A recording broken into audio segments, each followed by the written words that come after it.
How to log out of Instagram account. Hey everyone, welcome back to our channel. In today's video I'll simply guide you through the steps on how you can basically log out of Instagram account, so make sure to watch the video till the very end. So if you want to log out of Instagram account, it's actually quite very simple to do so. All you have to do is go ahead and then make sure to launch the Instagram app here and then make sure that you're signed in. And as you can see, I'm currently signed in, and if I want to log out of my account, I can just tap the profile icon from the bottom right, then I can tap the three lines option from the top right, and then I can go to settings.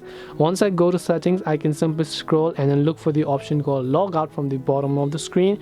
When I tap the logout option, it will ask me for a confirmation, where you can tap the logout button here and then you'll be successfully logged out of Instagram. This way you can log out of your Instagram account. Hope this video is very helpful. If you have got any more questions, feel free to also leave them down below. Thank you very much for watching till the end of this tutorial, and see you soon in our next video.